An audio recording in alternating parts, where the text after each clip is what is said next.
আগের ব্লগেই দেখেছিলেন যে আমরা দেশি চিকেনের ভাত খেয়ে বুরুডি লেকে এই রকম নৌকা বিহারে যাব। তো মোটামুটি 15-20 মিনিট আমাদের সময় লাগলো এই পুরো নৌকা বিহারটা করতে। অনেক নৌকা আবার খুব তাড়াতাড়ি করছিল, যেহেতু অনেক ভিড় ছিল অল্প করে ঘুরিয়ে দিয়েই নিয়ে চলে আসছিল।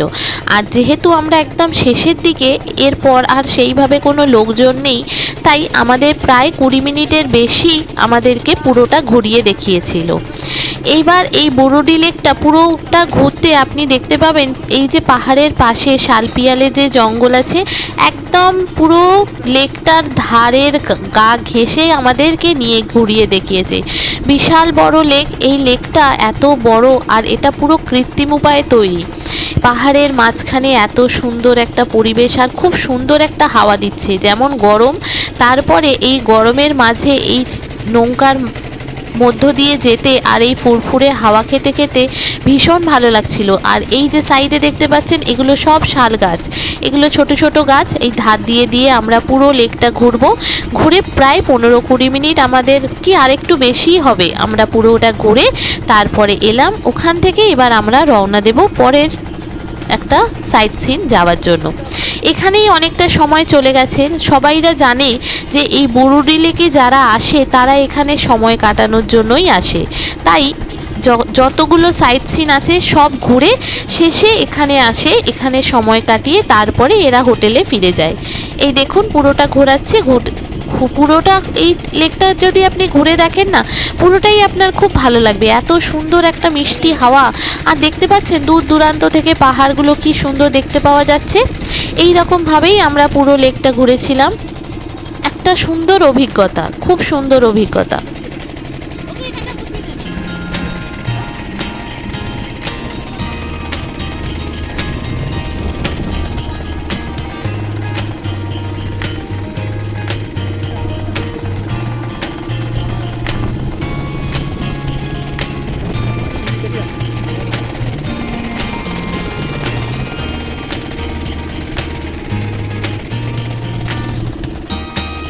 আপনাদেরকে আরেকটা জিনিস দেখাই, এই যে তাল গাছটা দূরে দেখতে পাচ্ছেন, এই তাল গাছটা কিন্তু অর্ধেকটাই পুরোটাই জলের মধ্যে।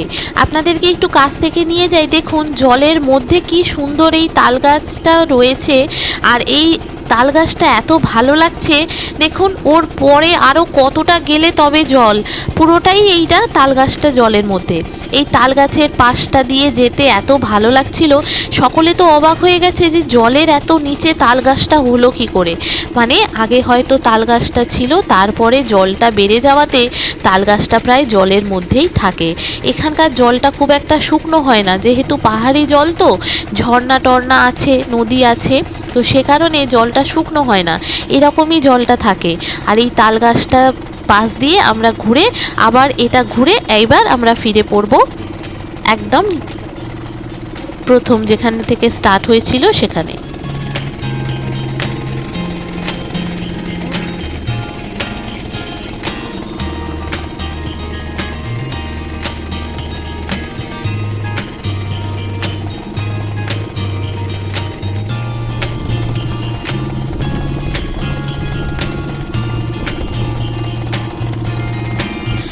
আমি যতটা আপনাদেরকে বলছি, আমার মন থেকে যেটা বলছি, আপনি হয়তো গেলে চোখে দেখলে আপনার হয়তো এই ফিলিংসটা আরও খুব ভালো আসবে।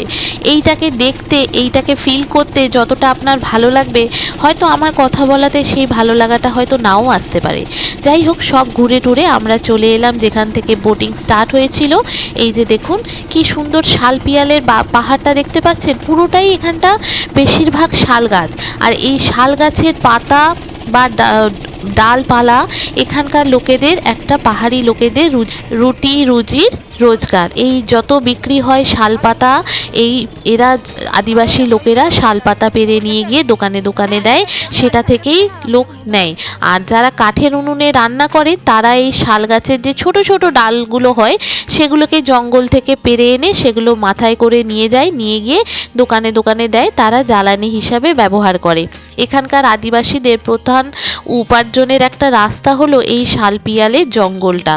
এই জঙ্গলের পাতাগুলো ওরা বিক্রি করে। যখন আপনি চানাচুর খান বা চটপটি খান, যা কিছু খান, আপনাকে কিন্তু ওই শাল পাতাতেই দেওয়া হবে।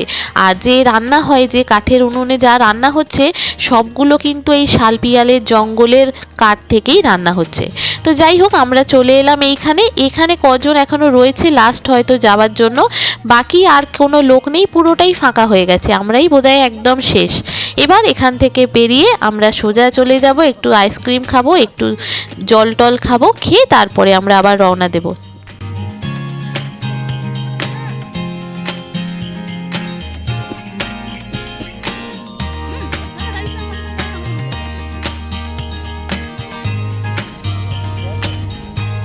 এবার মেয়ে একটা আইসক্রিম নিল, আমি একটা স্প্রাইট খেয়ে তারপরে অটোতে চলে এলাম। এবার আমরা রওনা দেব অন্য আর একটা গন্তব্যে। তখনও কিন্তু খাবারের জায়গায় ভিড় ছিল দেখুন।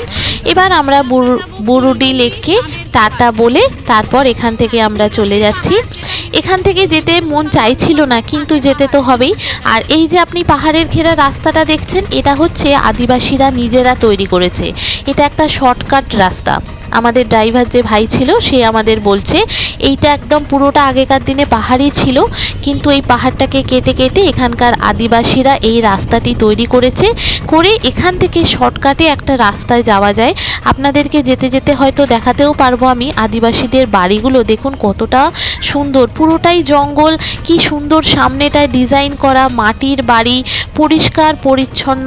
এই আদিবাসীদের এই গ্রামটা এত ভালো লাগবে আপনার। এখানে যেহেতু অটোটা এবড়ো খেবড়ো রাস্তা, একটু ক্যামেরাটা কাঁপছে, কিন্তু আমি চেষ্টা করছি আপনাদের ভালোভাবে দেখানোর। এটা পুরোটাই ওই পাহাড়ি রাস্তা, বুঝতে পারছেন? পাহাড়ি রাস্তার মধ্য দিয়ে এই ছোট্ট একটা গ্রামের মধ্যে আমরা যাচ্ছি। এটা হচ্ছে একটা শর্টকাট রাস্তা, আর এটার মধ্য দিয়ে বেরিয়ে গেলেই আমরা একদম হাইওয়েতে চলে যাব, মানে মেন রোডে পৌঁছে যাব। আর এখানকার এই আদিবাসীদের ছোট্ট কলা গাছ ঘেরা বেগুন গাছ চাষ করেছে, কি সুন্দর একটা বাগান মতো আছে। এ দেখুন ছোট্ট ছোট্ট জিনিস, এগুলো হচ্ছে আদিবাসীদের, এটা হচ্ছে মন্দির। আর তারপরে আপনাদেরকে বাড়িগুলো দেখাচ্ছি, এত সুন্দর সামনেটা কলকা করে ডিজাইন করা। মানে আদিবাসী মানেই যে তারা একদম অনেকে বলে না আদিবাসী গ্রাম, কিন্তু আদিবাসী গ্রামগুলো দেখুন বাড়িগুলো মাটির হলেও কি সুন্দর মাটির ঘরের বা সাইডে ডিজাইন করে রং করা। এখানে অবশ্য কিছু পাকা বাড়ি তৈরি হচ্ছে।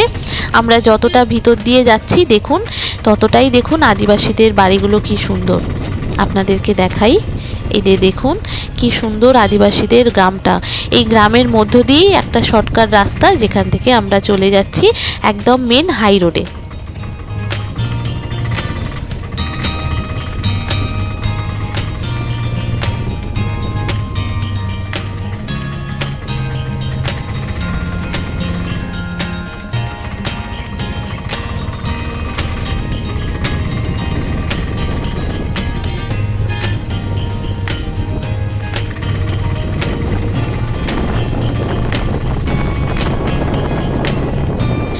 এবার এই যে হাই রোডে উঠে গেলাম, এখান থেকে আমরা চলে যাব বিভূতিভূষণ বন্দ্যোপাধ্যায়ের চাঁদের পাহাড়, যেখানে বসে বিভূতিভূষণ বন্দ্যোপাধ্যায় চাঁদের পাহাড় লিখেছিলেন। এখান থেকে খুব শর্টকাট রাস্তা, এই আদিবাসীদের গ্রামটা দিয়ে যেহেতু এলাম খুব তাড়াতাড়ি পৌঁছে গেলাম। এবার এখান থেকে আমরা চলে যাব চাঁদের পাহাড়। চলুন বিভূতিভূষণ বন্দ্যোপাধ্যায় কোথায় বসে চাঁদের পাহাড়টা লিখেছিলেন আমরাও তো দেখি। আমরা তো সিনেমায় দেখেছি দেবকে অভিনয় করতে চাঁদের পাহাড়ে যেতে, কতটা কাল্পনিক ওনার চিন্তা শক্তি যে এইখানে বসে উনি চাঁদের পাহাড়ের মতো এত সুন্দর একটা জায়গা লিখেছিলেন। এবার আমরা চলে এলাম এখান থেকে এই যে আপনি দেখতে পাচ্ছেন রাস্তাটা এই যে দিয়ে করা রয়েছে, এটা দিয়ে সোজা উপরে উঠে যেতে হবে অনেকটা, ওখানে আমরা যাব চাঁদের পাহাড়। চলুন আপনাদেরকে উপরটা নিয়ে যাই। এবড়ো খেবড়ো রাস্তা আর এই জঙ্গলের মধ্য দিয়ে এই রকম সাদা দিয়ে দাগ কাটা রয়েছে উপরে ওঠার জন্য। অনেকটাই উপরে উঠতে হবে, গিয়ে তারপরে আমরা উপরে গিয়ে একটু বসবো আর আপনাদেরকে বলবো এখানে বসে আপনি বিভূতিভূষণ বন্দ্যোপাধ্যায় চাঁদের পাহাড় লিখেছিলেন।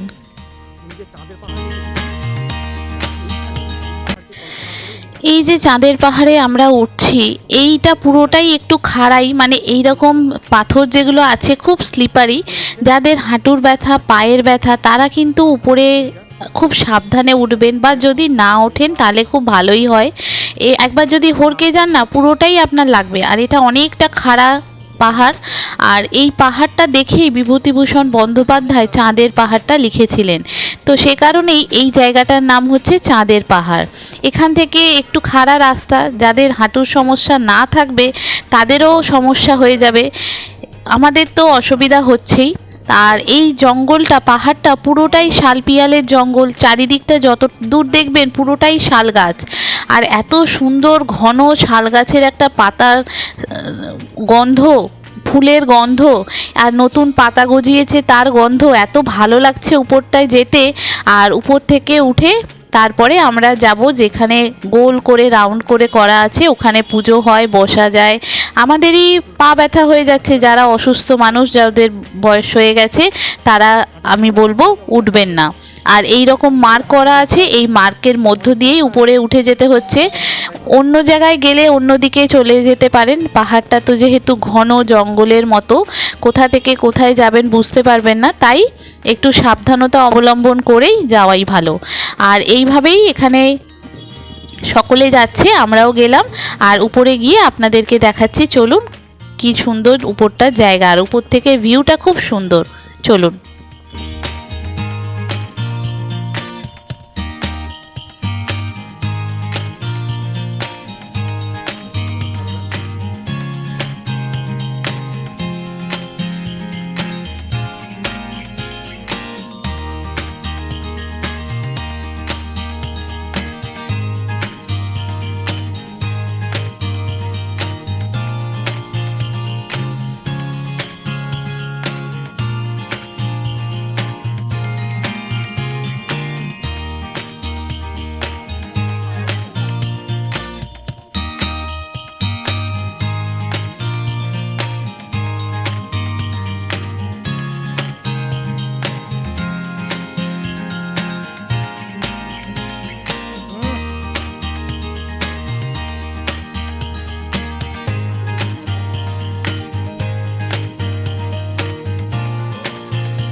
বিখ্যাত কথা সাহিত্যিক বিভূতিভূষণ বন্দ্যোপাধ্যায়ের এই স্মৃতিবিজড়িত শহরটি এবং এই জায়গাটি সবথেকে বিখ্যাত জায়গা।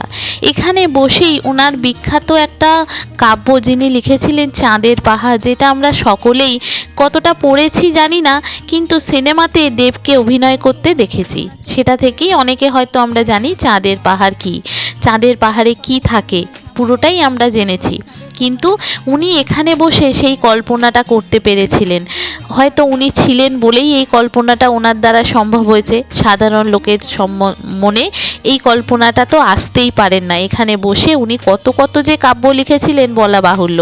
এখানে কিছুক্ষণ সময় কাটিয়ে তারপরে আমরা আবার নিচে নামতে শুরু করলাম। একটু সাবধানেই নিচে নামতে হবে, অনেকটা ঢালু পথ, অনেকটা রাস্তা উপরে উঠতে হয়েছিল। আমাদের এখানে অটো ভাই দাঁড়িয়ে রয়েছে। এবার এখান থেকে আমরা চলে যাব। অনেকেই যাচ্ছে, যাদের পায়ের সমস্যা তাদের উপরে না যাওয়াই ভালো। এবার এখান থেকে আমরা আরেকটা গন্তব্যে যাব, চলুন অন্য আরেকটা জায়গায় আপনাদেরকে নিয়ে যাই। আমার ভিডিওটি কেমন লাগছে অবশ্যই কমেন্ট করে জানাবেন, ভালো লাগলে একটা লাইক ও শেয়ার করে দেবেন। আর নতুন যারা দেখছেন অবশ্যই আমার চ্যানেলকে সাবস্ক্রাইব ও ফলো করে পাশে থাকবেন। সবাই ভালো থাকবেন।